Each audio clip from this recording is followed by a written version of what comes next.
ஸ்ரீமதே ராமானுஜாய நமஹா.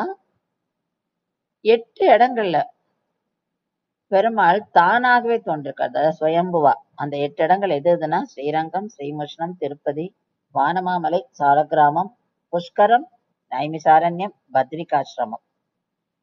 ஸ்ரீமுஷ்ணம்ன்ற இந்த இடம் தமிழ்நாட்டுல விருத்தாச்சலத்துக்கிட்ட இருக்கு.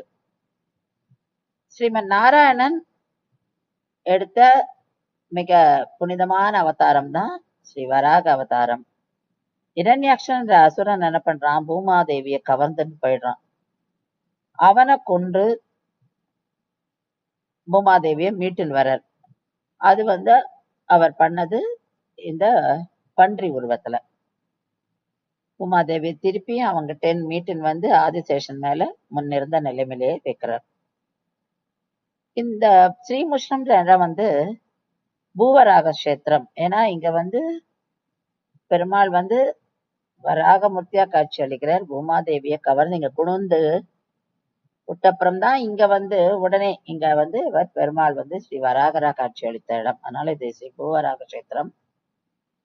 இங்க பெருமாள் சிரம பரிகாரம் பண்றார். அவருடைய திருமேனியை உதர்றார். அதுல இருந்து தர்ப்பங்களும் யாக பாத்திரங்களும் யாக வஸ்துக்களும் தோன்றின.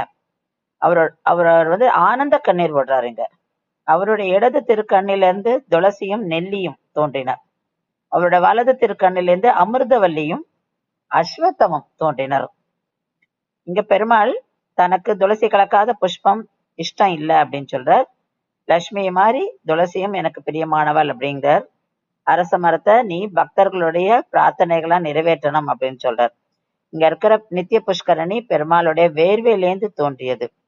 இங்க சுதர்மா என்ற ஒரு பக்தன் தான் பெருமாள் பன்றி உருவத்துல இங்க இருக்கார், அதுவும் அந்த புத்துல வசிச்சுட்டு இருக்கார் அப்படின்றத கண்டுபிடிச்சு ஊர்ல இருக்க ஜனங்களுக்கு எல்லாம் சொல்லி எல்லாருமா சேர்ந்து பெருமாளோட விக்கிரகத்தை கோவில்ல பிரதிஷ்டை பண்றா. அதனாலதான் இங்க என்ன வழக்கம்னா, கோவிலுக்குள்ள போய் பெருமாளை சேர்க்கறதுக்கு முன்னாடி இங்க இருக்கிற அந்த புத்து கோவில்ல இருக்கிற ஆதிவராகரை சேவிச்சுட்டு தான் அந்த மெயின் கோவிலுக்கே போவா.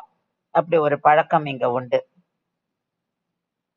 இது அத்தனையுமே நம்ம இந்த புத்து புஷ்கரணி எல்லாத்தையுமே கோவிலுக்கு பின்னாடி, இந்த அரச மரம் எல்லாத்தையுமே கோவில்ல பின்னாடி நம்ம சேவிக்கலாம்.